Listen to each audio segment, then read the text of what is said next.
Édition spéciale d'Alternative Rock à la ferme du Mousseau d'Elancourt demain. Notre invitée, Virginie Marson, vous êtes programmatrice du festival, bonjour. Bonjour. 4e édition et une expérience hors du commun cette année, Virginie, avec Fumuge, racontez-nous. Eh bien oui, Fumuge, dans des conditions un petit peu particulières sur cette tournée, puisqu'ils ont décidé de proposer pour la tournée sur le dernier album qui s'appelle Drop a Tree, de fusionner les publics, donc c'est-à-dire de permettre l'accessibilité au concert aux publics empêchés, que sont les sourds et malentendants. Donc a priori, faire venir des sourds malentendants à concert, ça peut sembler un petit peu farfelu, et pourtant pas du tout. Ils ont créé et pensé en fait ce spectacle à l'Astrolabe en résidence. L'Astrolabe, ça se trouve à Orléans. Et ils ont créé en fait tout un dispositif avec vidéo interactive, batterie lumineuse, et puis aussi des dispositifs qu'on appelle de la somesthésie. Donc c'est-à-dire que tous les spectateurs en fait se verront remettre un petit ballon, un ballonnet gonflable, qui réagit en fait aux infrabasses et aux basses qui sont produites par la musique, totalement. Voilà. Et puis il y a aussi des grandes cheminées en plexiglas lumineuse qui sont installées en fait partout dans la salle et sur lesquelles on peut apposer ses mains et puis sentir en fait les infrabasses. Donc c'est vraiment pouvoir faire sentir à ce public-là la musique via le sensoriel, puisque tout va vibrer. Elle a tous les sens, le visuel, c'est original. Voilà. Pour nos auditeurs, Fumuge, c'est un groupe rock, hip-hop. Alors voilà, pour on va dire le public plus classique, puisque Fumuge, ce groupe-là a une histoire bien en amont. C'est déjà le 3e album qui sort. Ils viennent de Tours. Ça a été créé en 2003, si je me souviens bien, Fumuge. On est sur une structure électro-dub avec un gros bon fond fusion, en fait. Fusion, donc c'est rock hip-hop. Ils ont été enregistrés et mixés par Fred Norgay, en fait, qui a aussi travaillé sur des groupes comme Ezekiel, voilà, qui sont des références, on va dire, dans ce domaine musical. Et puis, sur scène Fumuge, c'est beaucoup de basses, de guitare, ça envoie bien. Et puis, ça permet aussi, du coup, d'adapter ce dispositif. On aurait mal vu, en fait, en tout cas, un dispositif qui réagit aux basses, infrabasses. Sur de la musique classique, ça aurait été compliqué, quoi. Voilà. Donc, c'est du rock bien trempé, en fait. Voilà, avec, sur le dernier album, la fusion, en fait, en général, c'est la fusion de deux styles musicaux. En général, on dit rock hip-hop. Là, c'est vraiment ce que c'est, même si sur le fond, effectivement, à l'origine, Fumuge, c'est plus électro-dub. Donc, il y a toujours cette bonne influence. Et puis, rehausser rock hip-hop, particulièrement sur le dernier album, au niveau des vocales, en fait. On sent bien une pointe hip-hop, en tout cas sur le chant, quoi. Donc ça peut ravir, on va dire, un très très large public. Et le programme de la soirée ? On aura Fumuge en première partie ou ce sera... Donc non, Fumuge, c'est vraiment la tête d'affiche, puisque au niveau du dispositif technique, c'est extrêmement lourd de faire jouer. Enfin, pour nous, en tout cas, qui sommes une petite salle, c'est un dispositif particulier. Donc vraiment, on ne pouvait pas se permettre d'avoir, on va dire, 15 groupes de la même ampleur que Fumuge. C'est aussi pour ça que, du coup, c'est vraiment la principale tête d'affiche. Et puis, en première partie, on a un groupe du cru, en fait, qui s'appelle I Am a Monster. Que là, c'est plus du rock garage, influence Nirvana, Foo Fighters. Ils viennent de Morpa. Et ils font partie du collectif... Groupe local. Voilà. Collectif Tata Power Club, avec qui on collabore aussi sur le festival. Et notamment, toute l'après-midi, il y aura des choses qui seront proposées par le Tata Power Club sur le parvis de la ferme du Mousseau.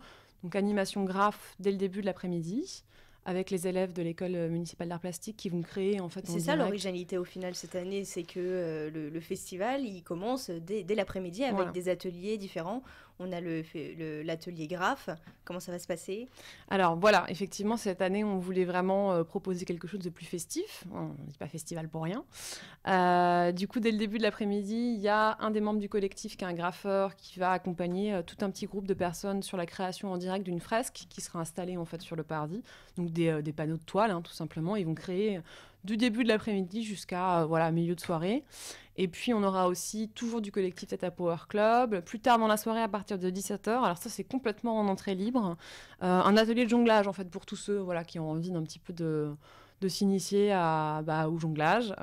Pour la fresque, c'est pas libre, c'est vraiment des alors professionnels pour la fresque, qui viennent démontrer. Alors c'est plus compliqué puisqu'on a effectivement quelqu'un de l'asso qui va encadrer tous les amateurs, mais on peut pas donner une bombe de peinture à absolument tout le monde et puis sinon ça ressemble plus à rien. Il faut un minimum s'organiser. Pour tous ceux qui veulent participer, ils peuvent venir, mais il faut qu'ils soient là en début d'après-midi à partir de 13h s'ils veulent s'intégrer effectivement au dispositif. Donc le rendez-vous pour le graphe, pour tous ceux qui veulent, c'est 13h. Plus tard, ce sera plus difficile de rejoindre la création. Voilà. Et pour le concert, 4,50 €, c'est volontaire d'avoir un prix aussi bas ? Oui, tout à fait. Donc, on est vraiment sur une politique tarifaire qui est basse, puisque quand on a 16, 18, 20 ans, Et ben, on n'a pas forcément les moyens de sortir, même ne serait-ce que 12-13 € pour aller à un concert, surtout quand on ne connaît pas trop. Ou voilà. C'est pour inciter déjà les gens et les jeunes à découvrir des choses qu'ils ne connaissent pas forcément, et puis aller en concert, à aller voilà, dans les salles de spectacle. Voilà. C'est vraiment une volonté, et ça, on le maintiendra. Et puis, plus généralement, c'est la politique, de toute façon, de la ferme du Mousseau. On est sur une politique tarifaire très basse, de façon générale. Et vous attendez du monde, du coup Mais on espère. On espère qu'il y aura du monde, que les gens répondront présent. C'est toujours difficile sur de la musique, puisque, voilà, c'est pas du tout les mêmes principes de réservation que sur du théâtre, parce que c'est pas le même public. Donc les jeunes en général réservent beaucoup moins longtemps à l'avance. Donc il y en a qui commencent déjà un petit peu à réserver. Puis on le sait de toute façon par rapport aux autres années. Voilà, on sait toujours le jour même au final voilà, quel sera l'accueil. J'espère qu'il sera bon. On a aussi fait tout un travail forcément de sensibilisation auprès des associations sourds et malentendants des Yvelines. Voilà, pour les informer qu'il y avait ça qui était mis en place, qu'ils pouvaient accompagner voilà, ou envoyer leurs ados sur cet événement-là, et que voilà, pour une fois, il y avait au moins un concert qui était adapté en tout cas. Et Ame Monster, c'est un groupe propre local de Maurepas, c'est ça? Oui, tout à fait. Ils viennent de Maurepas. Alors, I'm a Monster, c'est un petit peu particulier puisque ils font partie du collectif Tata Power Club, ce collectif d'artistes en fait qui propose le graphe et le jonglage, réunit ici plusieurs groupes de musique, du Crubu. Alors, il y a Padawako, First Part qu'on avait déjà accueilli, je crois que c'était il y a 2 ans. Et puis Madame Tourneau, dans des styles musicaux très différents. L'idée était venue avec Tata Power de vraiment faire un partenariat sur cet événement-là. On devait programmer plusieurs groupes du collectif à l'origine. Et puis, du fait des particularités techniques de Fumuge, il se trouve qu'on a dû réduire. Et puis, on est resté sur I'm a Monster, puisque c'est ce qui se rapproche le plus musicalement de ce qui est proposé en seconde partie, en tête d'affiche avec Fumuge, quoi. Et le but d'Interlive Festival, au final, c'est au-delà de l'expérience inédite cette année avec Fumuge, c'est aussi de promouvoir justement ces talents locaux. Oui, tout à fait, ouais. C'est vrai qu'on est globalement et de façon générale sur la ferme du Mousseau sur l'accompagnement des artistes du territoire, que ce soit en musique, en théâtre, en danse. Et puis on voulait cette année, à l'origine, faire le festival sur 2 jours, et il devait y avoir une deuxième journée consacrée uniquement en fait aux talents locaux. Puis pour différentes raisons, ça n'a pas pu être réalisé cette année. L'année prochaine, ça le sera, et on aura là effectivement toujours une tête d'affiche, ou voire 2, et avec là pour le coup par contre une vraie scène ouverte avec tous ceux qui souhaiteront jouer. Je pense qu'on aura 4-5 groupes au moins sur le dimanche, quoi. Mais là, cette année, du coup, on morgne un petit peu sur le côté un petit peu les sur le côté local. Il n'y a pas de jury, il n'y a pas de... Non, ça par contre, on a abandonné depuis très longtemps. On est vraiment sur un temps où je suis de moins en moins convaincue par le côté concurrence, compétition qu'il peut y avoir dans le cadre des tremplins. Nous, on est là parce on présente nos artistes parce qu'on y croit et parce qu'on a envie de les accompagner. Après, on n'est pas là pour juger, et puis chacun peut se faire son idée en venant, quoi. Et ça permet aussi de leur donner un espace peu accessible qui est la scène pour des jeunes artistes. Tout à fait, ouais, parce que c'est difficile de trouver des endroits où jouer. Ça, tous les musiciens le savent. Parce que il y a le nombre d'endroits n'est pas extensible, et puis que il y a un gap à un moment donné qui se fait, on n'est pas du tout connu, et puis c'est très difficile, et puis du jour au lendemain tout peut se décoincer, et voilà. Mais en tout cas, nous on est là en amont dans la chaîne, voilà. Et cette année, vous nous en parliez, la programmation a été faite en collaboration avec le Tata Power Club. Vous pouvez nous en dire un peu plus sur ce collectif? Alors, Tata Power Club, moi je connaissais très peu. C'est eux qui sont venus me voir. Je les ai croisés à un concert, au Café de la Plage, à Maurepas, en l'occurrence, il y a 1 an et demi. Et puis, le président de l'association qui s'appelle Pierre, on s'est rencontrés. Il ne savait pas non plus ce que c'était la ferme du Mousseau. Il ne savait pas qu'on y faisait encore des concerts. Puis l'idée a germé, ils m'ont expliqué un petit peu ce qu'ils faisaient, et ce collectif, sa marque de fabrique, ils ont travaillé avec l'usine à chapeaux, avec le Café de la Plage, et ils montaient des soirées où ils ne proposaient effectivement que les gens de leur collectif, donc les groupes dont j'ai parlé tout à l'heure, plus du jonglage, du graphe, mais c'était vraiment des soirées Tata Power Club, il n'y avait rien d'autre. Donc on s'est dit pourquoi pas essayer de mélanger un petit peu ce que toi tu fais, ce que nous on fait, et puis de fusionner nos publics à nous, au-delà des publics empêchés, etc. De fusionner en tout cas les publics associatifs que toi tu peux toucher, et les gens du milieu associatif des Yvelines que tu connais, et puis nos spectateurs à nous, quoi. Donc on essaye cette année en tout cas de travailler conjointement là-dessus, parce que c'est pas évident de toucher les gens toujours. Et vous parliez de vos publics, ils sont différents, vous c'est eux, c'est plutôt plus jeune. Oui, clairement. Vous cherchez à toucher qui, en fait Clairement, parce qu'à la ferme du Mousseau, c'est 80% une programmation à l'année qui est du théâtre ou de la danse. Les 20-25% restants, ça va être de la musique actuelle. Il faut savoir qu'il y a 4 ans, on n'avait pas du tout. Donc, on a vraiment réinitié ça il y a peu de temps. Donc, ça met du temps dans le temps de l'installer. Et ça se fait pas du jour au lendemain. Il y a beaucoup aussi de structures déjà qui existent sur les îles. Il y a le Café de la Plage à Maurepas, la Batterie à Guyancourt. Donc chacun a sa propre identité. Et puis nous, à la ferme, on est vraiment sur un aspect qui est hétéroclite. C'est-à-dire que on n'a pas une spécificité forte en théâtre, en danse, en musique. On fait un petit peu de tout. Donc quand on fait un petit peu de tout, c'est difficile du coup d'être identifié clairement par les gens, et notamment par un public qui est pas captif, que sont les jeunes, quoi. Les jeunes, ils vont là où les porte leur intérêt. Là où ils peuvent aller aussi, parce qu'il y a un côté proximité qui est important. Et puis là où ils ont envie d'aller. Voilà, et tarifaire, en l'occurrence. Donc on essaie en tout cas d'en proposer pour le plus grand nombre à l'année à la ferme, parce que c'est un centre, c'est le centre culturel de la ville d'Elancourt, et qui s'adresse à tous les Elancourtois, et plus largement après aux gens de l'agglomération de Saint-Quentin, bien évidemment. Mais voilà, il y a vraiment une volonté depuis quelque temps de rediversifier cette programmation et de l'adresser à différents publics, et notamment à un public a priori plus jeune. Vous nous parliez de la préparation en amont. Comment ça se prépare justement ça fait depuis combien de temps que vous travaillez sur ce festival?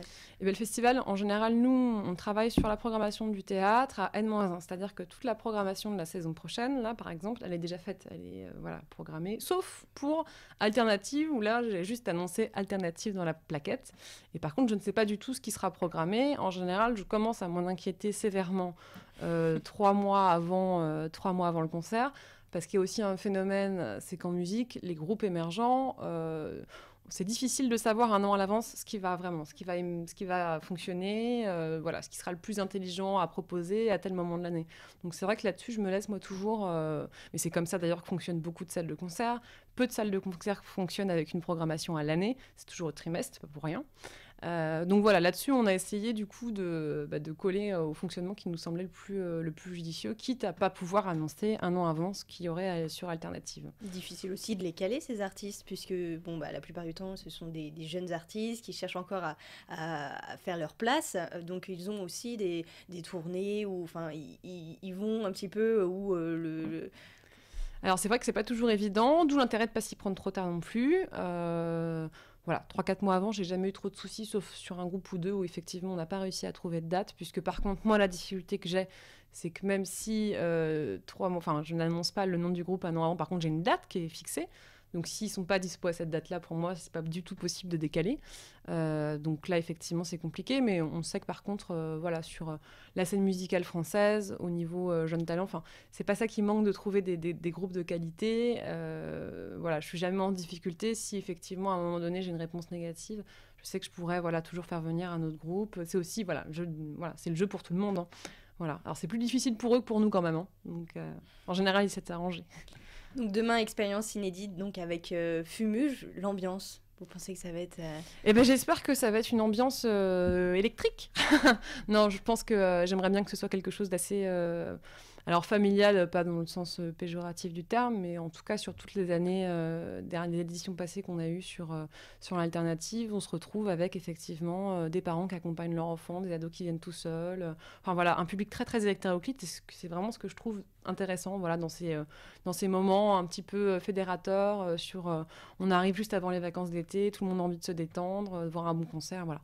On aimerait créer quelque chose comme ça, une ambiance assez chaleureuse, familiale. Et puis pour le coup, là, on va pouvoir faire travailler le corps tout entier. Donc voilà. Ça va être, Pour le coup, il y a des choses qui se passent en plus dès le début de l'après-midi. C'était aussi le propos, de pouvoir proposer aux gens de Saint-Quentin, d'Elancourt, de ne pas avoir à aller forcément sur Paris ou dans je ne sais quel autre endroit pour pouvoir avoir quelque chose à faire de sympa, de ludique, Et notamment aux ados, quoi. Juste rapidement, vous pouvez nous rappeler les ateliers. Donc le premier, c'est la fresque grave qui a lieu sur le parvis. Voilà, le premier, c'est la fresque grave. Donc ce sera à partir de 13h sur le parvis de la ferme du Mousseau. Pour tous ceux qui veulent y participer, c'est possible, mais il faut vraiment être là à 13h. Après, sinon, ce sera juste en spectateur, ce qui est toujours intéressant. Et le jonglage à 17h. Voilà. Là, c'est tout public, ouvert n'importe quand. Et il y en aura toute la soirée, pendant l'entracte aussi, le changement de plateau. Voilà, il y aura des choses qui se passeront. Plein de surprises aussi, dont je ne parle pas, puisque c'est des surprises. Voilà.